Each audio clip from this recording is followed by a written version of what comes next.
انہیں گھر پہ کھانا کھلاتے حضرت جی ہم نے بھی مدرسوں میں تعلیم حاصل کی ہے، اس پوری جماعت نے مدرسے میں تعلیم حاصل کی ہے۔ ہم جانتے ہیں جو لوگ گھروں پہ کھانا کھلاتے ہیں نا، اللہ ان کی محبتوں کو سلامت رکھے۔ عجبی رشتے ہوتے ہیں، الگ ہی طریقے ہوتے ہیں۔ میں نے دیکھا ہے کتنے تو ایسے ہوتے ہیں، اتنا پیار باہر کے بچوں کو دیتے ہیں کہ اگر بازار کا دن ہوتا ہے، اپنے گھر میں چیز آتی ہے نا بازار کے دن، جب اپنے بچوں کے لیے حصے تقسیم کیے جاتے ہیں تو پہلا حصہ گھر والے نکال کے کہتے ہیں کہ یہ مدرسے والے حافظ جی کے لیے ہے۔ اتنے اچھے بھی لوگ کہ پہلا حصہ مدرسے والوں کے لیے نکالتے اور کہتے ہیں یہ حافظ جی کا حصہ ہے۔ میں سلام کرتا ہوں بڑے دل والوں کو جو باہر کے قرآن والوں کو اپنے بیٹوں سے زیادہ عزت اور پیار دے کے کھانا کھلاتے ہیں۔ اور سارے ہی اچھے نہیں ہوتے، کچھ لوگوں کی میاں بھی مر جاتی ہے 10 روپے قرآن والوں پہ خرچ کرنے میں، ایسے بھی ہوتے ہیں۔ لیکن آپ سے میں صرف اتنا عرض کروں گا، اگر ہمارے ذہن میں یہ بات ہے نا کہ چلو جی شہزاد صاحب نے جلسہ کرایا وہی اٹھا لیں سارا ثواب، کوئی ضرورت نہیں ہے نا، ہم تو یوں کر لیں گے یوں کر لیں گے، تو جو کھانا کھلا رہا ہے وہی ساری نیکی اکٹھا کر لیں، تو یہ بات ذہن سے نکال دو۔ قیامت میں ایک ایک نیکی بڑی کام آئے گی۔ جب باپ بیٹے کا نہیں ہوگا، بیٹا باپ کا نہیں ہوگا، ماں جیسی دولت ایک نیکی دینے کے لیے تیار نہیں ہوگی، تب ایک چھوٹی سی نیکی بھی بہت بڑی بن جائے گی۔ اور آج ہم کیا سوچتے ہیں؟ ارے چھوڑو یار، ایک بار پیر صاحب کے ہاتھ چوم لیں گے کام برابر۔ جب یہ خیال آتے ہیں نا تو وہ خیال آپ کی طرف سے نہیں ابلیس کی طرف سے ہوتا ہے۔ کتنے ایسے لوگ بھی ہیں، گارنٹی کے ساتھ کہہ رہا ہوں کہ ان کے گھر قرآن والوں کی دعوت تبھی ہوتی ہے جب ان کی ماں مر جاتی ہے یا ابا مر جاتا ہے، اس سے پہلے تو کھانا ہی نہیں کھلاتا۔ تیجے کی دعوت قرآن والوں کی ہوتی ہے، 40ویں کی دعوت قرآن والوں کی ہوتی ہے۔ خدا کرے تو کبھی خوشی میں بھی قرآن والوں کو بلا لیا کر۔ آج ہر بندہ کہتا ہے مجھے برکت چاہیے برکت چاہیے، کوئی ڈوری دے دو تعویذ دے دو۔ ہاں میں اپنے فون پہ دیکھا ہوں کتنے سارے لوگ کہتے ہیں یار تجھے تقریریں آتی ہے کوئی وظیفہ بتا دے، کام نہیں چل رہا ہے، برکت نہیں ہو رہی ہے۔ فلاں صاحب کو دکھایا تھا، لکیریں دیکھ کے بتایا کہ تمہارے ہاتھ کی لکیر کھل گئی ہے، پیسے رکنے والے نہیں ہیں۔ صاحب ذرا دل پہ ہاتھ رکھ کے بتاؤ، اگر آپ کے ہاتھ میں لکیریں ہیں تو تقدیر ہتھیلی میں لکھی ہوئی ہے، اگر جن کے ہاتھ رکھی ہے پھر ان کی تقدیر کدھر لکھی ہوئی ہے؟ خدا را ان جھوٹے دعووں سے بچ جائیے گا، اس طرح کی جھوٹی باتوں سے بچ جائیے گا۔ فیصلہ کرنے والا رب ہے، رزاق اللہ ہے، روزی رب دیتا ہے، پھر کسی کے کہنے پہ مت جائیے گا۔ جاؤ تم ڈوری اور تعویذ کے چکروں میں، چکر کاٹنے والوں ایک وظیفہ میرا بھی لے کر کے چلے جاؤ۔ اگر آپ کے گھر میں برکت نہیں ہے، آپ کے گھر میں اگر فاقے ہو رہے ہیں، اگر رزق کی قلت ہو گئی ہے، مت لائیے 3 تعویذ، مت لٹکائیے 6 گرام کی ڈوری، ایک قرآن والے کی دعوت کیجئے، اس کو اپنے گھر پہ کھانا کھلائیے اور کہیے پیارے ہاتھ اٹھا کے دعا کر دے۔ میں دعوے کے ساتھ کہتا ہوں اگر قرآن والا ہاتھ اٹھا دیتا ہے، خدا ہاتھ لوٹنے سے پہلے برکتیں نازل فرماتا ہے۔ اللہ سلامت رکھے۔ میں اپنے جوانوں کے لیے بڑی دعا کرتا ہوں، جوانوں کے لیے خاص کر، کیونکہ ہماری جو یہ نیو جنریشن ہے نا، جو 16 سے لے کر کے 25 کے بیچ میں ہے، زیادہ تر انہیں دین کا بڑا درد ہے، بڑا درد دین کا ہے۔ کوئی اکثر پردیس رہتے ہیں، مزدوریاں کرتے، کمائی کرتے، لیکن جب اپنی بستی میں آتے تو قرآن والوں سے بڑا پیار کرتے۔ یہ میں نے کثرت سے دیکھا۔ اور بھائی کبھی تنہائی میں بھی ہوتا ہوں نا اور دعاؤں کے لیے ہاتھ اٹھتے تو میرے لیے پردیسیوں کے لیے بڑی جلدی میرے دل سے دعا نکلتی ہے، اس لیے کہ اکثر جو پردیسی ہوتے ہیں نا ان کا جو ہے نیک کاموں میں بڑا حصہ رہتا ہے، بڑا حصہ رہتا ہے۔ یہ الگ بات ہے کہ پردیس خود میں ایک درد ہے، ہاں پردیس خود میں ایک بہت بڑا درد ہے۔ معاف کیجئے گا ہم کہیں کہیں بڑی ناانصافی کر جاتے ہیں، ایسی ناانصافیاں ہم لوگ کر جاتے ہیں کہ ہمارا ایک بیٹا سعودی میں ہوتا ہے، باقی کے 3 گاؤں میں گھوم رہے ہوتے ہیں، اور کلف لگا کے بڑا کپڑا پہن کے نا یوں ٹہل رہے ہوتے ہیں، اچھی اچھی گھڑیاں ہاتھوں میں ہوتی ہیں۔ پوچھا ان کا بزنس کیا؟ کہ کوئی نہیں۔ کہا کپڑے تو بڑے بگ بگے ہیں۔ کہنا 2 بھائی دبئی میں رہتے ہیں، ایک بھائی سعودی میں رہتا ہے۔ میں آپ سے ایک بات عرض کروں، میں نے اکثر پردیسیوں کو دیکھا ہے جو 10 سال سعودی میں رہ کے آتے ہیں نا، پردیس آتے ہیں تو پھر پرچونی کی دکان کرنی پڑتی ہے۔ انہوں نے لاکھوں روپیہ کمایا ہوتا ہے، لیکن ان کے حصے کا پیسہ ہم برباد کر چکے ہوتے ہیں۔ ہمارے گھر کا وہ ممبر جو پوری زندگی پریوار کے لیے پردیس کاٹ دیتا ہے، جب وہ آئے تو اسے اتنا اکیلا نہ کرنا کہ اسے آ کے پھر یہاں مزدوری کرنی پڑے۔ اس کے حصے کا کچھ نہ کچھ بچا کے رکھیے گا، کیونکہ وہ زندگی آپ کے لیے لگا کے آیا ہے۔ تو پردیس خود میں ایک درد ہے۔ ہمارے یہ جوان جو دین کے لیے لگے رہتے ہیں، اللہ انہیں خوب برکت عطا فرمائے، ان کی حفاظت فرمائے۔ ابھی ایک حادثہ دیکھا، دلی میں ایک حادثہ ہوا ہے، 2 جوان بچے کمرہ بند کر کے نا ہیٹر کے آگے، وہ ہیٹر لگا کے سو گئے، آکسیجن رات میں روم کی ختم ہوئی اور دونوں ختم ہو گئے۔ ایسے کتنے حادثے ہو گئے بیچارے، پردیسی ہی ہوتے ہیں۔ بس آپ خیال کریں کہ ہم جب پردیس رہتے ہیں نا تو خطرے بھی زیادہ ہوتے ہیں۔ روڈ پہ نکلو تو اتنے خطرے ہیں کہ کہا نہیں جا سکتا۔ داڑھی اور ٹوپی یہ تو کھلا چیلنج ہے۔ آپ کے سر پہ اگر ٹوپی ہے نا تو لوگوں کی نظر میں آپ سے زیادہ کوئی نہیں چھپے گا۔ آپ کے اگر داڑھی ہے تو آپ سے بڑا دشمن کوئی نہیں لوگوں کا۔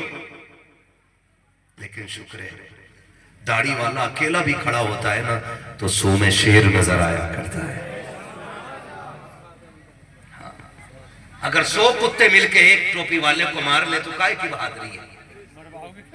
کبھی 1 to 1 آؤ تو پتا چلے کہ اللہ نے علی والوں کو کتنی طاقت عطا۔ کیا بات ہے شیر۔ اللہ آپ کو سلامت رکھے۔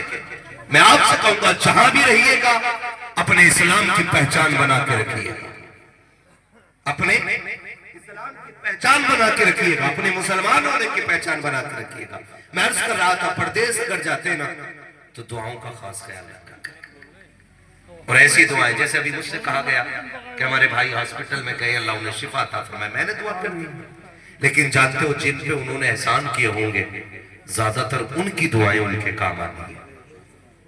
جن پہ انہوں نے احسان کیے ہوں گے زیادہ تر ان کی دعائیں ان کے کام آنی ہیں۔ یہ قرآن والوں کی جماعت ہے، یہ حافظوں کی جماعت ہے۔ اس میں 2 بچے پردیسی بھی ہیں، باہر کے بچے ہیں، ایک بچہ اپنی بستی کا ہے، 2 بچے باہر کے ہیں۔ آپ اندازہ لگائیے یہ جس گھر میں بچے رہتے ہوں گے اس گھر میں انہیں بیٹا کہہ کے بھی آواز دی جاتی ہوگی، انہیں شہزادہ کہہ کر بھی پکارا جاتا ہوگا، ان کا دل کتنا خوش ہوتا ہوگا۔ آپ خیال کریں، آپ اگر برکتیں چاہتے ہو تو قرآن والوں کی خدمت کیا کرو، ان سے محبت کیا کرو، ان سے پیار کیا کرو، اور کوشش کرو کہ ان کی دعائیں لیتے رہیں گے ہم انشاءاللہ۔ وعدہ کرتے ہیں انشاءاللہ۔ ایک دعا وہ ہوتی ہے جو کرائی جاتی ہے کہ جی دعا کر دیجئے، اور ایک وہ دعا ہوتی ہے جو خود بخود منہ سے نکل جایا کرتی ہے۔ جو خود بخود منہ سے دعا نکلتی ہے اس دعا کو راستے میں روکنے والا کوئی نہیں ہوتا ہے۔ اور یہ دعائیں کب نکلتی ہیں؟ جب ہم کسی کا دل خوش کر دیتے ہیں تب۔ معاف کیجئے گا، کئی بار جب تیجا کسی کا مر جاتا ہے نا کوئی، تب آ کے کہتے ہیں جی دعوت بچوں کی، اب بچے جائیں گے میت کی روٹی کھانے، اس میں فائدہ تیرا ہے تاکہ تیرا ابا بخشا جائے۔ یہ بھئی میں قرآن والوں کی دعوت کروں، نظریہ میرا یہ ہوتا ہے کہ میرا ابا بخشا جائے، میری ماں کی مغفرت ہو جائے، میرا دادا بخشا جائے، میرا چچا بخشا جائے، اور کبھی کبھار نہ بنا میت کے بھی کھانا کھلا لیا کرو، کبھی ولیمے میں بھی دعوت کر لیا کرو، کبھی شادی میں بھی دعوت کر لیا کرو۔ ابا کی میت کے کپڑے لا کے دیے جاتے مدرسے والوں کو کہ یہ غریب کے لیے جوڑا بنایا تھا، تم سے اچھا کون ملے گا۔ وہ بھائی کبھی شادی پہ بھی کپڑے بنایا کرو، بناتے ہیں کپڑے، بنائیں گے انشاءاللہ، وعدہ کرتے ہیں انشاءاللہ، جتنی بس کی اتنا بناؤ، پھر دیکھو اللہ کتنی برکتیں عطا فرماتا ہے. لیکن ہم تو بناتے ہی نہیں. سنیں کتنی بڑی برکتیں اللہ عطا فرماتا. ایک بندہ تھا روزانہ نا صبح اٹھتا ایک روٹی بنواتا اور پہلی روٹی اپنے گھر کی صبح کی اللہ کے نام پہ صدقہ کر دیتا تھا. کس کے نام؟ زور سے بولو. راز تو نہیں ہے نا؟ لگے بھی نہیں ہے نا؟ کس کے نام پہ صدقہ کرتا تھا؟ زور سے. اتنی زور سے اپنے رب کو پکارو کہ فرشتے گواہ ہو جائیں. کیا بات ہے. کتنے لوگ ایسے ہیں جنہوں نے مہینے بھر سے اللہ نہ کہا, اسی بہانے اپنے رب کو پکار لیا کرو. کس کے نام پہ صدقہ کرتا تھا؟ اللہ کے نام پہ صدقہ کرتا تھا. یہ عمل تھا اس کا. ایک دن سویا تو خواب میں حضور تشریف لے آئے اور میرے نبی نے آ کے فرمایا, یار روز رب کی دعوت کرتے ہو اپنے نبی کو بھول جاتے ہو. وہ تڑپ گیا. اس نے کہا میرے ماں باپ آپ پہ قربان ہو جائے, سرکار خدا تو دعوت کھانے سے پاک ہے, میں رب کی دعوت کب کی میں نے. میرے محبوب نے فرمایا کیا تو روز ایک روٹی اللہ کے نام پہ صدقہ نہیں کرتا؟ جی کرتا تو ہوں. تو محبوب نے فرمایا جب تو ایک روٹی رب کے نام پہ صدقہ کرتا ہے نا تو رب کی دعوت کا ثواب مل جایا کرتا ہے. کس کی دعوت کا؟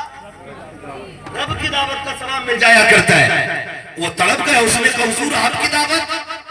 فرمایا میری بھی کر دیا کر کبھی کبھی. کہا آپ کی دعوت کے لیے کیا کرنا پڑے گا؟ تو میرے نبی نے فرمایا سن, تیرے گھر کے پیچھے میرے قرآن پڑھنے والے رہتے ہیں, کبھی تیرے گھر میں اچھا کھانا بنا کرے, کبھی اچھا رزق ہوا کرے تو تھوڑی سی روٹی تھوڑی سی موٹی لیا کر اور لے جا کے مدرسے کے طلبہ کو کھلا دیا کر. آقا کیا ملے گا؟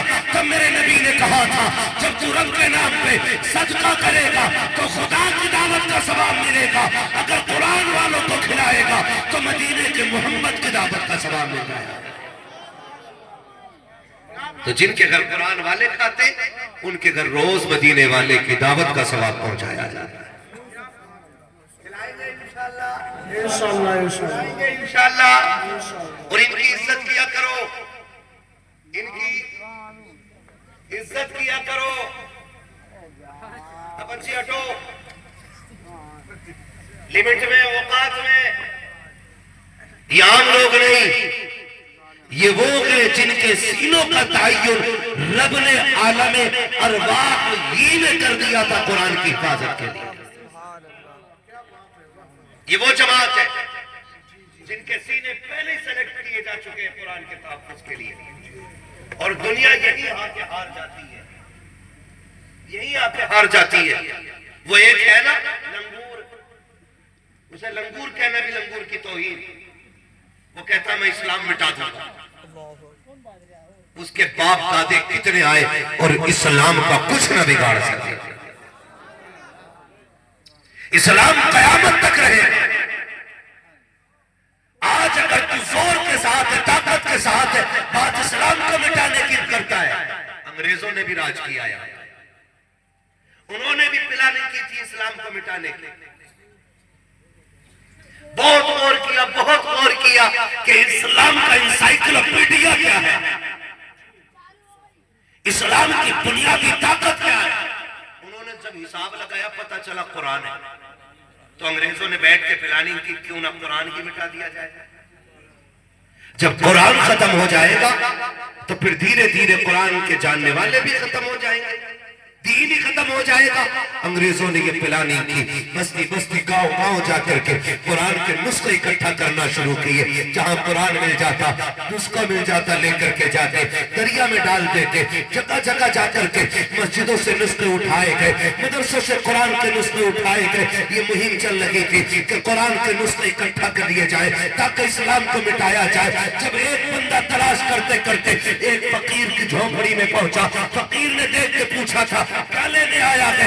اس نے کہا بابا کوئی قرآن ہے کہ نہیں. کہا کیا کرو گے؟ کہا ہم نے فیصلہ کیا کہ ہم اسلام کو بھی مٹائیں گے قرآن کو بھی مٹائیں گے. کہا کوئی نسخہ ہو تو دیا جائے, ہم اس کو پانی میں ڈال دیں گے تاکہ نہ ہو قرآن اور نہ مانے کوئی اسلام کو.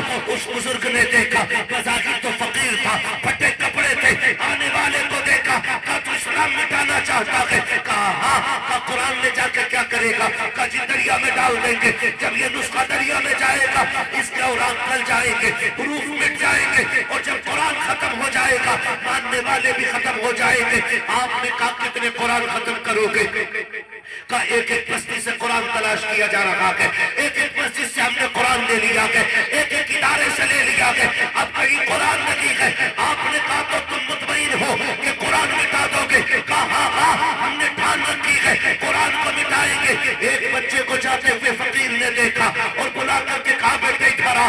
بچہ قریب آیا, کہا بیٹے کبھی مدرسے گیا ہے کہ نہیں؟ کہا کبھی نہیں گیا ہو. کبھی قرآن کھولا ہے کہ نہیں؟ کبھی پڑھنا نہیں آتا ہے. انہوں نے بچے سے دیکھ کے کہا تھا بیٹے یہ قرآن مٹانے کی بات کر رہے ہیں, یہ قرآن کے نسخے کو لے جا کر کے دریا میں ڈال کر کے قرآن کو ختم کرنے کا دعویٰ کرتے ہیں. بیٹے انہیں قرآن پڑھ کے تو دکھا. جیسے بزرگ نے اتنا کہا بچے نے حیرت سے دیکھا, کبھی مدرسے نہیں گیا ہو میں کیسے سناؤں. بزرگ نے ایک نظر ڈالی زور سے اور بچے سے کہا اب پڑھنا شروع کر. بچے نے پڑھنا شروع کیا, اب پڑھتا جا رہا ہے. آپ نے کہا بتا انگریز کے بچے کتنے قرآن مٹاؤ گے؟ جو نسخوں میں قرآن ہے اسے مٹا دو گے.